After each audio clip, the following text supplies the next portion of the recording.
Tá. Então, o elenco a gente partiu no princípio muito claro de que a gente ia fazer um elenco baiano. Não fazia sentido a gente recorrer a qualquer outro lugar, porque é riquíssimo em atores, em atrizes, né, em todos os tipos.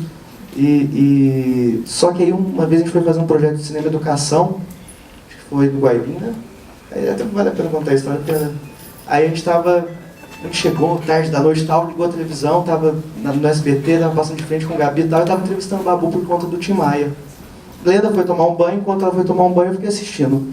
Eu fui me encantando por aquele homem, assim, fui me derretendo todo, falei, gente, que coisa mais linda que esse Babu e tal. Falei assim, porra, como eu queria trabalhar com o Babu. Acho que o Babu é uma pessoa que eu gostaria de trabalhar. E fiquei calado, a Glenda saiu do banho, fui eu pro banho e falei assim, Glenda, continua assistindo aí, depois a gente conversa. Aí quando eu saí, Glenda tava assim com os olhos cheios de lágrimas, falou assim, nós precisamos trabalhar com ele. Aí, era uma entrevista super afetuosa dele, né? Falando da família, falando da mulher. E a gente tava numa época compondo o elenco, assim, essa coisa, nossa, pra onde a gente vai, como a gente vai fazer e tal. Que todos os atores que a gente encontrava, assim, a gente falava, nossa, isso aqui tem um tom que faz lembrar o Marcos, tem um tom que faz lembrar o Ivan. Aí eu lembro que eu fiquei apaixonadíssima, até falei, não, a gente tem que trabalhar com ele, e a gente ficou, mas pra Marcos ou pra Ivan? Pra Marcos ou pra Ivan, assim? que era essa questão, né, aí como ele começou a falar muito, né, da família e tal, a gente disse, não, ele é um pai de família maravilhoso e tal, acho que vai dar muito bem ele fazendo, né, esse personagem. Aí, na hora, a Marília Gabriela perguntou pra ele, né, qual personagem você nunca fez e gostaria de fazer? Aí ele, eu adoraria fazer um homossexual. Aí eu falei, pô, tá pedindo papel, cara. A gente não é... Olha que danado. A gente estava justamente nessa discussão e veio essa frase. E assim, ele tava no momento... Aí, isso foi tipo... Ganhamos o edital. Aí saiu o edital, aí é aquela conversa, né? Um ano depois que a gente foi ter... Aí resgatar esse lugar do elenco e tal, porque já tinha feito contato. A gente nem tava fazendo contato porque não tinha nem a grana para fazer contato, né? E aí, quando a gente foi atrás do Babu, ele aceitou prontamente. E ele estava num momento super valorizado, ele estava fazendo uma novela das 7 na Globo, assim, difícil de falar e tal, mas ele prontamente...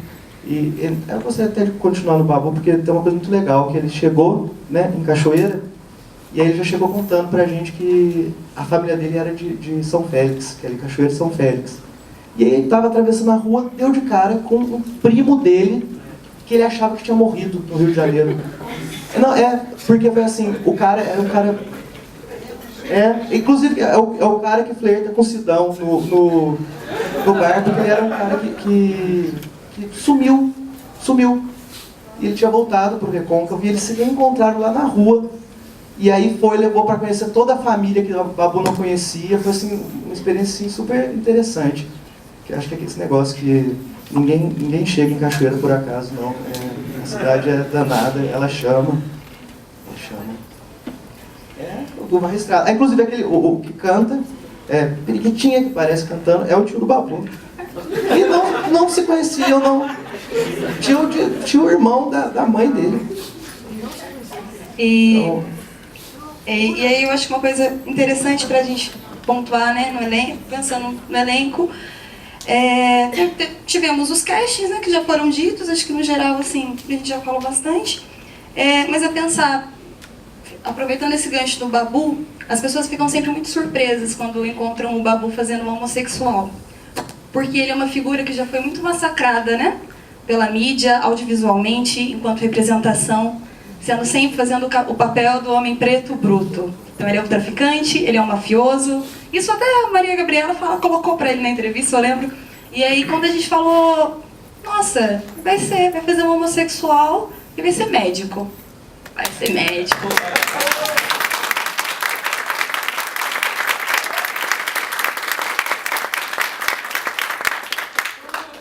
Licença, quando eu vejo o Babu em cena, eu lembro na hora do discurso da Viola Davis, quando ela ganha o Emmy em 2015, ela cita Harriet Tubman e termina falando que a única coisa que separa mulheres brancas de mulheres negras é a oportunidade.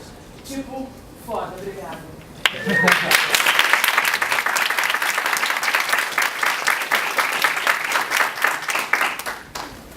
Então, eu acho que uma das coisas mais bonitas que eu acho que o café faz comigo, e que estou emocionada,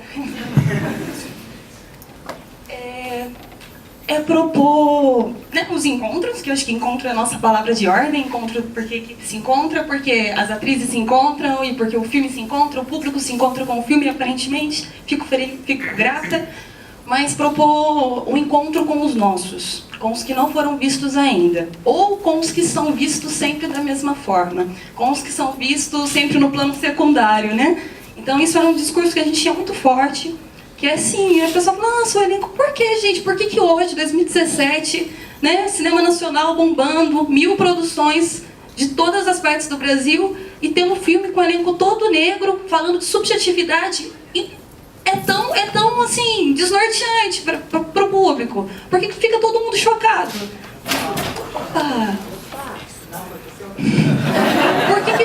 Por que fica todo mundo chocado quando a gente fala, são 2 atrizes negras? São 2 protagonistas negras. Aí, né, até perguntaram esses dias, tipo, é um filme que fala de preconceito. Não, não é um filme que fala de preconceito. Mas não tem 2 atrizes negras? Não são as protagonistas? O elenco não é todo negro? Sim. Mas você não é uma diretora negra? Sim. E não fala de preconceito? Não, o filme fala de encontro, o filme fala de afeto.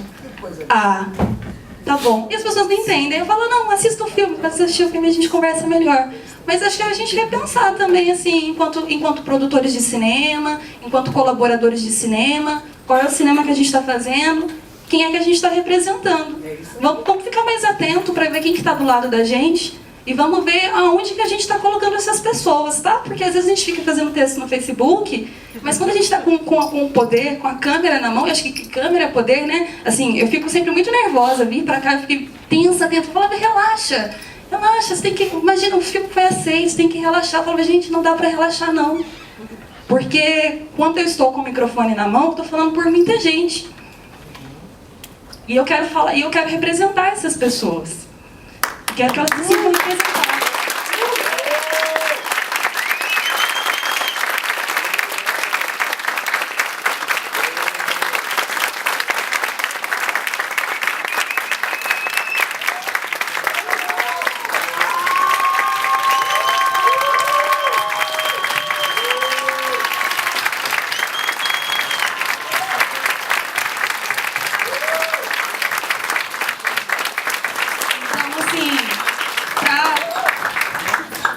Trabalhando, né? O elenco não poderia ser diferente, porque a gente está trabalhando em Cachoeira. Cachoeira é uma cidade negra, né? Uma cidade ancestral, assim, o que falar de Cachoeira. Então, claro que o elenco tinha que ser negro, gente. Como poderia ser diferente? Então isso é uma coisa muito natural pra gente. Óbvio, claro que tem que ser negro. Mas é muito interessante quando eu paro para pensar no processo. E eu acho que, assim, o quanto potencializou, tá dividindo, tá podendo compartilhar essa experiência, né, de processo de produção com Val, com a Aline, com Tamires, com outras mulheres negras, né, Tina Mello, Mai, assim, Clarissa. Enfim, estou esquecendo o nome de um tanto de gente ainda, mas assim, com outras, sabe, tipo, estar falando de mulheres negras, com mulheres negras, no lugar que a gente está. Como é potente isso, assim, como que eu me entendi melhor enquanto mulher negra, depois de ter feito café.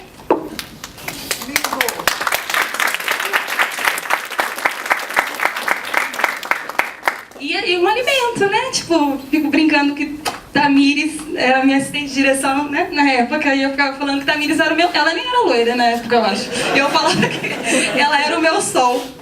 Porque Tamires Tamires é uma parceria que quando eu chego no set, agora ela tá na produção com a gente, quando eu chego no set, eu olho pra Tamires assim e falo, bora. Aí a gente aí fica se bicando um pouco, mas alimenta, né, é força, é bom.